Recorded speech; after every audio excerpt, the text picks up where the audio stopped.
네, 1번지 똑똑 먼저 어제 있었던 토론 얘기부터 해보겠습니다. 네 분 패널 함께합니다.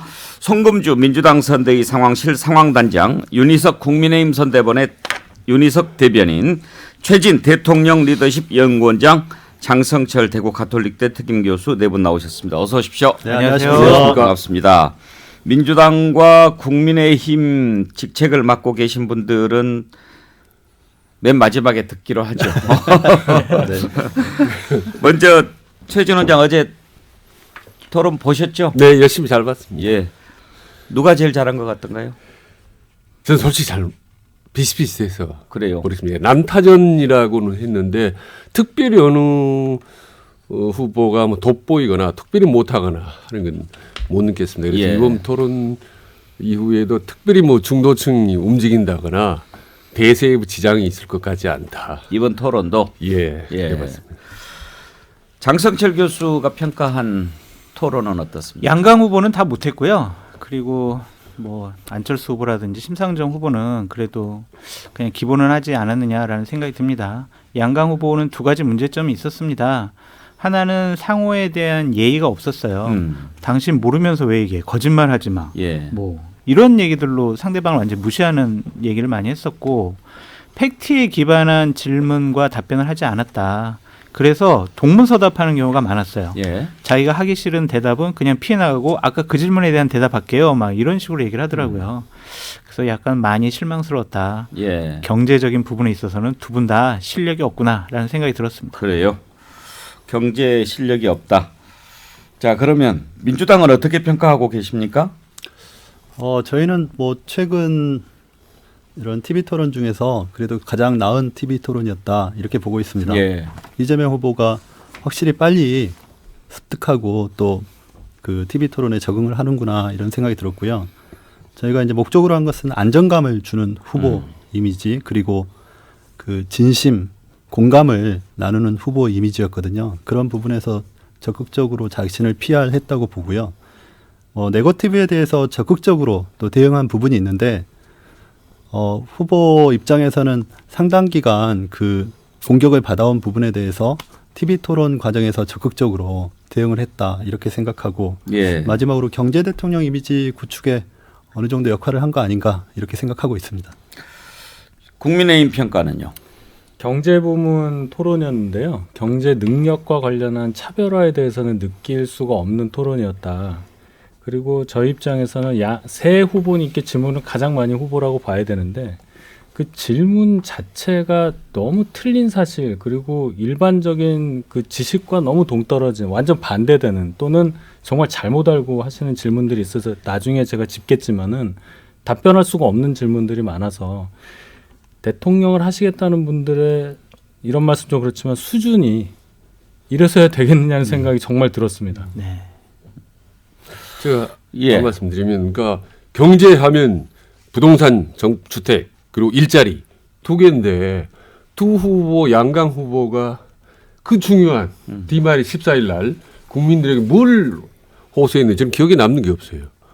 그래서 어제도 어떻게 보면 경량급 후보들의 난타전인 것만은 분명한데, 과거에 뭐 알리, 포먼, 이런 헤비급들의 예. 빅 이슈를 놓고 한판 승부, 빅 뭐 매치 이런 느낌 못 받았다. 예. 이게 좀 아쉽습니다. 대선 토론인데 예, 무게감이 안 느껴졌다. 예. 특히 경제 분야에 대한 빅 이슈를 찾아볼 수가 없고 들을 수가 없었다는 점이 못내 아쉽다는 생각이 듭니다. 장성철 교수 보시기에 어제 상당히 분위기가 좀 살벌했지 않습니까? 하다 보니까 그렇게 된 것 같습니까? 아니면은 좀 마음 먹고 나온 것 같습니까? 맘먹고 나왔다는 생각이 들었습니다. 왜냐하면은 이재명 후보 같은 경우에는 판넬까지 준비를 하셨거든요. 두 개를 아주 적절하게 또 사용을 잘 하시더라고요. 그 두 개였어요? 저는 두 개로 봤습니다. 하나인데 두 번 들은 것 같은데. 아닙니다. 다른 내용이었습니다. 제가 아, 봤을 그런가요? 때. 네네.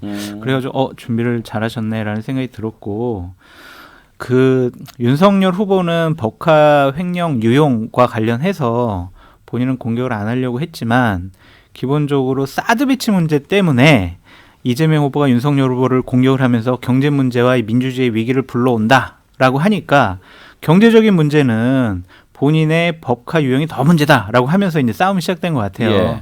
그러니까 이런 부분들이 좀 토론의 하나의 흠으로 좀 보여졌는데 아까도 잠깐 말씀드렸지만 기본적으로 상대에 대한 예의가 없었어요. 예. 그러니까 뭐냐면 질문에 답변해라. 내가 언제 그런 말 했냐. 그만해라.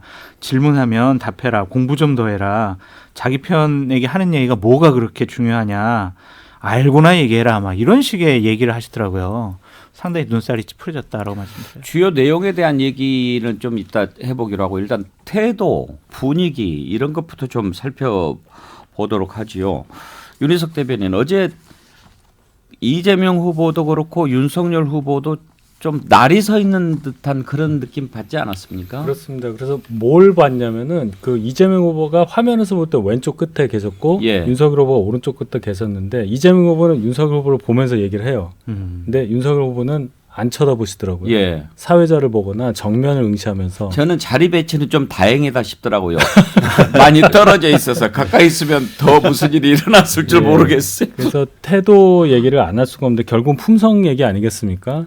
다른 거는 다 지적하실 수 있는데 저는 그 판례를 들고 그 부분을 읽었잖아요. 이재명 후보가. 그거는 아무리 선거래지만 그는 인간적인 예의에 상당히 벗어난다고 생각합니다. 그 내용 자체가 후보 이름이 나오고 뭐 죽느냐 사느냐 뭐 이런 얘기가 나오잖아요. 김만배 왈. 그거를 하나씩 읽는 그 몇 초 동안에 윤석열 후보 표정을 제가 봤어요. 많이 참았겠죠? 예, 저는 잘 참으셨다고 보는데 그렇게까지 해서 지지자들한테 줄 수 있는 메시지가 뭘까? 저는 오히려 그걸 보신 분들이라면 이재명 후보 정말 징그럽다. 너무 심하다라고 생각했을 겁니다. 근데 이 부분에 대해서는 윤석열 후보를 제가 비판하지 않을 수가 없는데 그런 판넬 있으면 아유 뭐 판넬 준비 많이 하셨네요. 사회자님 또 이런 판넬 쓰는 게 맞겠습니까? 라고 하셨으면 좋았을 것 같은데 아이 참 오버를 많이 하시네. 이런 식으로 얘기를 하시더라고요. 그래서 이것도 참 제가 보기에는 예. 난감했어요. 그 판넬 자체에 없는 내용은 아니지 않습니까? 그리고 사실 이재명 후보가 그 판넬까지 가지고 와서 본인의 그런 윤 후보의 네거티브에 대한 대응을 하게 되는 과정을 살펴봐야 될 것 같아요. 윤석열 후보가 전국 방방곡곡 유세를 다니면서 3.5억을 투자해서 사실은 자본금이 3.5억인 회사거든요. 투자금은 1조 가까이 되는 회사인데 사실을 좀 은폐해가지고 3.5억 투자해서 뭐 몇천억을 수익을 봤다 이런 식으로 하면서 설계자가 이재명 후보다 이렇게 계속 공격을 해왔지 않습니까? 그거에 대한 반론으로 한 건데 그 부분에 대해서 저는 물론 후보가 직접 네거티브를 하는 거에 대해서는 반대를 했고 또 후보도 적극적으로 네거티브를 한 건 아니지만 상대의 네거티브에 대해서는 단호하게 대처를 해야 된다. 이런 입장이었고 그 부분에 대해서는 저희는 뭐 그렇게까지 뭐 심한 게 아니었다. 예, 심하게 볼 건 아닌 것 같은데요. 저도 어제 그 정도 네거티브는요, 뭐 대선 2주도 남지 않았는데 국민의 알 권리 그리고 검증 차원에서 필요하다고 보고요. 특히 박빙 2위 열세 후보의 불안 초조감은요 상상을 초월합니다. 그러니까 10일 정도 남았는데 가장 아픈 그 윤석열 후보의 그 아킬레스건을 판넬로 딱 드러나는 거는 정말 죽기 살기 2위 후보는 뭐 어떻게 보면 뭐 그 정도는 저는 뭐 무난하다고 보는 거고 있을 수 있다고 보는 거고 다만 1위 후보는 부자 몸조심해야 되는 거죠. 그렇죠? 그래서 여유 만만하게 오시면서 아까 장성철 교수님 얘기한 것처럼 그게 넘어가면 이제 되는 겁니다. 사실은. 판넬 저는 이 같은 정도는 뭐 것은 이렇게 갖고 가게 돼 있나요? 규정에? 원래 저 작년에 있었던 서울시장 선거 때 예. 오세훈 후보가 이제 판넬을 들은 걸 갖고 그때 사회자가 상당히 좀 그러지 마시라라고 근데 그거 했거든요. 사전에 정할 걸요. 네. 정하는데 이번에 뭐 특별한 규정은 없었던 것 같습니다. 뭐 이재명 후보만 판넬을 사용한 건 아니거든요. 다른 예. 후보도 판넬을 사용하고 있기 때문에 그 부분 어제요? 자체는 네. 안철수 후보도 아, 그래. 기본소득 관련해 아마 갖고 가게 돼 있나 봐요. 그런 부분은 중앙선거방송 토론위원회가 네. 이렇게 사전에 정확하게 정밀하게 짜기 때문에 없는 거 못하게 돼 있는 것을 만약에 후보가 들었다면 사회자가 바로 제지를 했을 네. 겁니다. 네. 그런 점에서 아마 들 수 있게 돼 있는데 규정에 어긋났다는 게 아니고 윤희석 대변인 말씀은 그 내용이 너무 지나치게 인신공격적인 그런 내용 아니냐 그런 말씀인 거죠. 네. 그런데 이제 윤석열 후보 어제 그 부분은 좀 의아하던데 어떻게 생각하세요? 이재명 후보를 향해서 막 이렇게 얘기해놓고 답변을 심상정 후보한테 했는데 그때 이제 이재명 후보가 아니 왜 나한테 그렇게 해놓고 이쪽으로 하느냐 그러니까 또 윤석열 후보가 뭐 당신 해봐야 맨날 뻔한 얘기하고 거짓말 그 태도는 좀 의아했어요. 네, 그건 뭐 후보가 나름 토론하시다가 느끼는 자유의지에 따른 결론이라고 보고요. 그 두 분이 이게 소위 말해서 이 잘 안 맞는 분 같아요. 이 대화를 하더라도 이재명 후보는 하나씩 이렇게 막 공격하는 거고 윤석열 후보 같은 경우는 뭐 그런 말을 하고 이렇게 툭 치는 스타일이란 말이에요. 예. 이렇게 공격 수비가 잘 안 맞는 그런 장면이 많이 나와서 토론 갖고는 해결될 게 아니겠다 이런 생각이 좀 많이 들었습니다. 토론 갖고 해결 안 하면 뭘로 합니까? 아니 그냥 표로 그냥 끝나는 거죠. 근데 아마 이제 그런 부분 때문에 윤석열 후보가 좀 토론을 별로 그렇게 선호하지는 않는 것 같기도 하고. 뭐, 예. 예. 어제 이제 이재명 후보의 답변 태도는 상당히 저는 부적절하고 유감이었다라고 말씀을 드리는데 단적인 예가 심상정 후보가 토지 이익 배당금과 관련해서 용어부터 잘못됐다. 그거는 또 보유세 아니냐, 토지 보유세 아니냐라고 했을 때 그 부분에 대한 답변을 안 하시려고 하고요. 아까 물어본 거에 대해서 대답하겠습니다라고 예. 하니까 심상정 후보가 아니 제가 물어본 거에 대답하세요 그랬더니 토론의 기본을 지켜주세요. 규칙 지켜주세요. 그러더니 죄송합니다. 답변 시간이 지나가지고 답변 못하겠습니다. 이런 식으로 넘어가시더라고요. 아닙니다. 그 아니에요. 제가 그거는 몇 번이나 네, 돌려봤는데 네. 그러니까 이 부분은 본인이 상당히 곤란하니까 회피하려는 모습으로 저는 비춰졌어요. 그거는 한번 성군준 단장한테 물어보고 싶은데요. 네, 네. 이재명 후보 스타일이라고 그럴까요? 그러니까 어떤 질문을 하면 거기에 대해서 즉답을 잘 안 해요. 안 해요. 그러니까 그게 배당입니까? 소득입니까? 이렇게 물어보면 이거다 저거다 이렇게 얘기를 해주고 하면 우리도 이해가 잘 될 텐데 서론부터 이렇게 이야기하려고 하고 어제 윤석열 후보하고 붙었던 부분도 그러면 국채를 몇 %까지 할 생각이냐라고 하면 그 부분도 그래 그러면 몇 % 생각하고 있을까 궁금하잖아요. 얘기를 해주면 좋을 텐데 또 그 얘기를 안 하고 다른 것부터 이야기하니까 무슨 얘기인 줄은 알겠더라고요. 네네. 그러니까 이제 이재명 후보가 말하려고 하는 것은 우리나라가 앞으로 기축통화국이 될 가능성이 있으니까 기축통화국이 되면 충분히 국채를 많이 발행해도 감당할 수 있는 재정 여력이 된다. 그 얘기를 하려고 했던 거 아니겠어요? 네네. 그런데 계속 윤석열 후보가 몇 %요 이렇게 이야기하는데도 그 얘기를 안 해주니까 보는 우리도 좀 답답한데 윤석열 후보 오죽 짜증나겠어요. 근데 이제 이재명 후보의 화법의 이제 좀 차이인데요. 저희가 이제 그래서 TV 토론 같은 경우는 짧은 시간에 대답을 해야 되니까 두 갈씩으로 하는 게 낫겠다 이렇게 조언을 드리는데 원체 그 변호사시고 그 주변 논리적인 정황을 얘기한 다음에 귀납적으로 결론을 말씀하신 스타일이라 듣는 분들 입장에서는 그랬을 것 같습니다. 우리 장성철 교수님 말씀하신 부분은 그래서 저도 같이 봤는데 그 같은 TV 토론 장면에 대해서 처음에 그 전 장면에서 그 답을 해야 되는 상황이었거든요. 이재명 후보가. 네. 근데 그 시간을 주질 않았어요.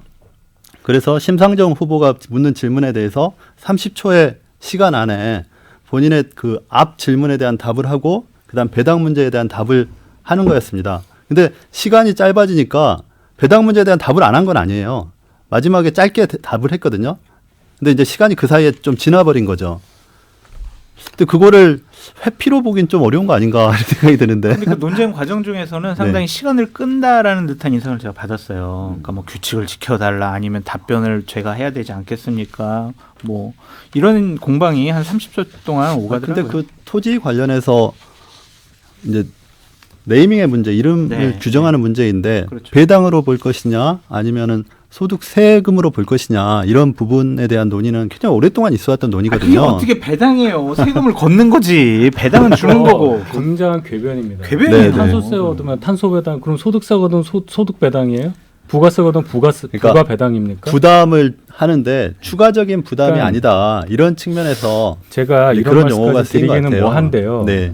단어의 뜻을 가지고 본 뜻을 왜곡하려는 의도예요. 왜 거기에 배당이라는 단어를 넣냐면 내가 뭔가 받는다는 느낌을 주잖아요. 세금을 거두면서. 그렇죠. 그 국민한테 정확한 메시지를 줘야 되는 게 국가 지도자의 의무인데 이재명 후보는 단지 그 순간에 뭔가 토론을 이기고자 하는 상대방의 논리를 무력화하고자 하는 그 생각만 가지고 아니 있는 것 이 같아요. 배당 논의가 굉장히 오랫동안 있었던 논의예요. 그리고 토론에 적절하지 않은 그러니까 단어라고 물론 생각합니다. 세금 이걸 관련해서는. 조세로 볼 것이냐의 측면은 다른데 이거 결국 이렇게 거둬진 탄소 또는 이제 토지 관련해서 거둬들인 재원이 배당으로 국민들한테 가기 때문에 그러니까 배당이란 이름을 쓴 것이죠. 근데 이제 이 부분에 대해서 뭐 제가 이 부분 전문가가 아니기 때문에 뭐라고 말씀드리는 건 예. 어렵고 송금주 단장이나 윤희석 대변인은 제가 겪어본 패널 가운데 가장 그 신사적인 패널이신데 이분들이 이렇게 할 정도면 어제 엄청 뜨거웠다는 얘기입니다. 근데 확실히 이번 토론 보면 어떤 집요함 이런 게 없는 것 같아요. 지금 두 분이 대화 나눈 것처럼 이런 대화가 사실은 TV 토론이 후보 간에 이루어져야 이게 안 되거든요. 돼요, 두 분은. 예. 근데 보면은 뭐 법카 얘기 나오면 뭐 도이치모터스로 다시 바로 반격하고 뭐 예를 들어. 또 뭐 주술 문제 나오면 대장동 문제로 하고 서로 이렇게 맞불 내지는 물타기 뭐 이런 거로 가기 때문에 시청자들 입장에서는 누가 옳은지 제대로 판단하기가 어려운 경우가 많아요. 최진원 진짜 훑고 지나가는 경우가 너무 지적 많아요. 잘하셨어요. 그런데 예. 어제 보면 이재명, 윤석열 두 후보 중에 누가 그렇게 옆으로 많이 새는 것 같습니까? 그런 점이 제가 아까 말씀드린 저는 비슷비슷하다고 봅니다. 예. 정면 돌파가 없어요. 바로. 그러니까 이 얘기를 하면 비켜가고 회피하고. 그 부분에 대한 답변을 해야 되는데 예. 너는 이랬잖아 이렇게 가잖아요. 예, 그렇게 갔습니다. 예. 그러니까 중도층이 이번에도 역시 누가 잘했는지는 모르겠다. 다만 누가 못했는지는 아마 판단할 것 같아요. 아까 말씀드린 태도 보고 저건 아니다라고. 그래서 호감도는 모르겠다. 다만 비호감도는 조금 알겠다. 켜켜이. 마지막에 탁 판단하는 거죠. 제가 이제 어제 좀 안타깝고 아쉽게 봤던 거는 뭐냐면 코로나 때문에 어려워진 소상공인 분들 돕기 위한 추경 문제라든지 확장 재정 문제라든지에 대해서는 좀 후보들 간에 제대로 된 토론이 붙었으면 좋겠는데 그 부분도 서로 자신이 없었나 봐요. 예를 들면 지금 한은에서는 금리 인상을 하려고 하는데 지금 확장 재정이 불가피한 상황이잖아요.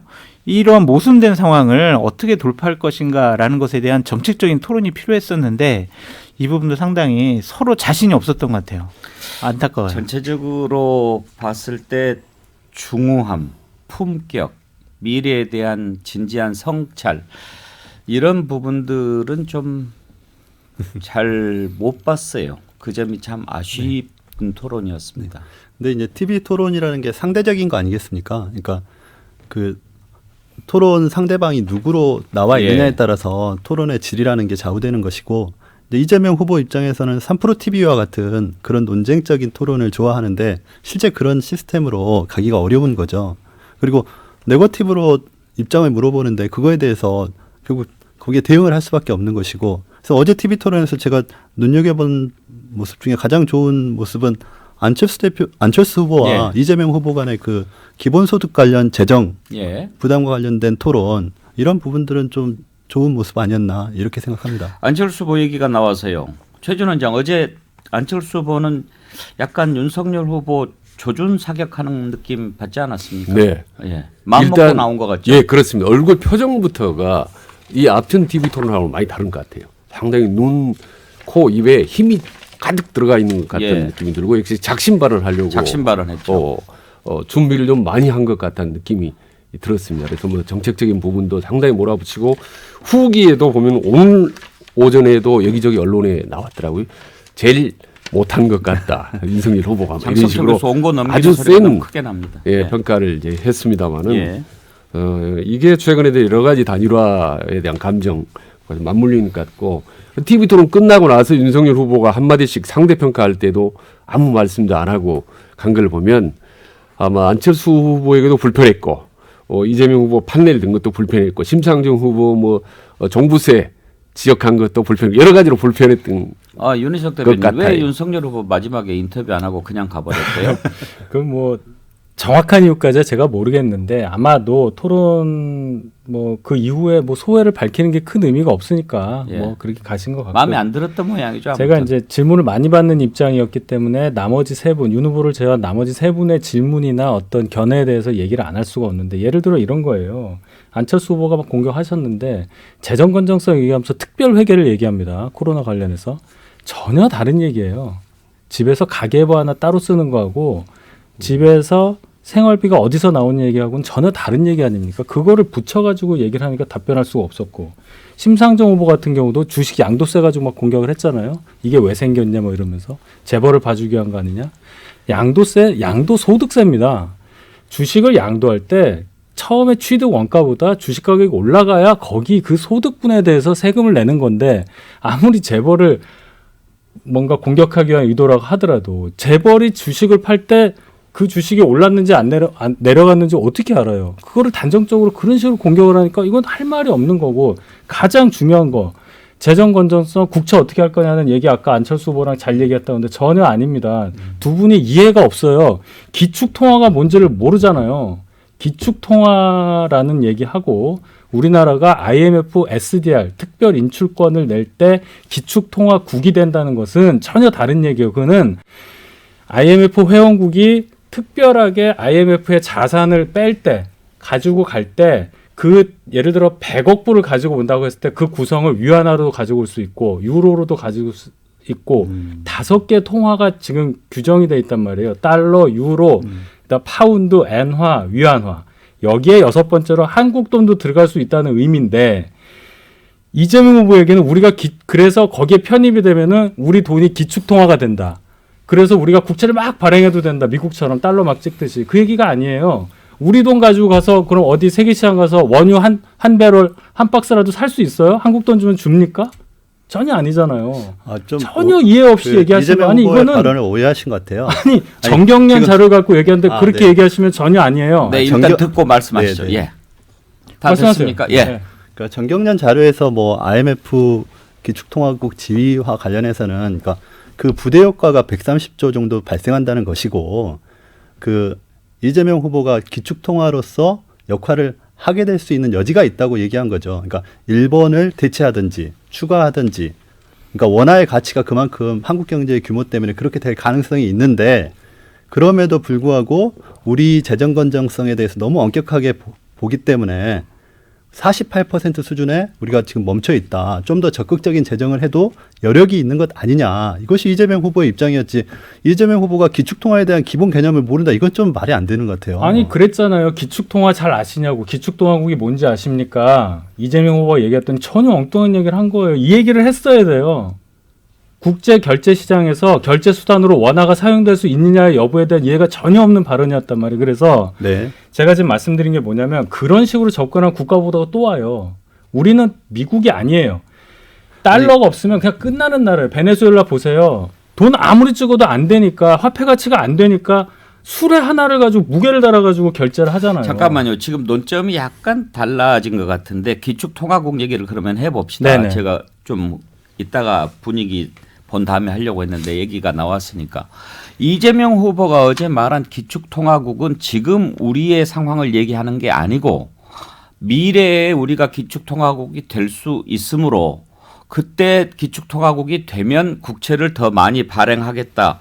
이렇게 저는 이해했는데 그게 아니었다는 말씀인가요? 거기서 이재명 후보가 인용한 얘기가 전경련에서 얘기한, 정경련이 IMF의 기축통화국에 편입이 되면 그 자료를 인용해서 얘기했다는 거예요. 근데 거기에서 말하는 기축통화국이라는 얘기가 아까 제가 말씀드린 IMF 특별 인출권 통화 바스켓에 들어가는 나라에 자격을 주는 거지, 기축통화국이 된다는 거는 우리 의지로 손들어서 되는 게 아니에요. 그냥 세계 사람들이 한국 돈을 받아주면 기축통화가 되는 거예요.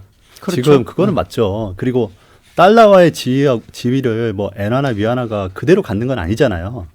그러니까 말씀하신 것처럼. 그러니까 단계적으로 IMF에서 바스켓 속에 포함돼 가지고 그런 130조의 그런 효과가 일어나는 거와 별개로 향후에 한국의 경제적인 지위 때문에 독일, 중국, 일본과 같은 지위에서 기축통화로서의 효과를 누릴 수 있다. 그런 예. 측면인 것이고, 그래서 110%라는 잠깐만요. 것이 역시 미국의 분위기가- 경우를 얘기한 건 아니지 않습니까? 분위기가 뜨거우니까 시간이 금방 지나가는군요. 벌써 1부를 마칠 시간이 됐습니다. 2부에서 토론 이야기 좀 더 해보도록 하죠. 네. 전하는 말씀 듣고 백운계 시사 1분지 2부 이어가겠습니다.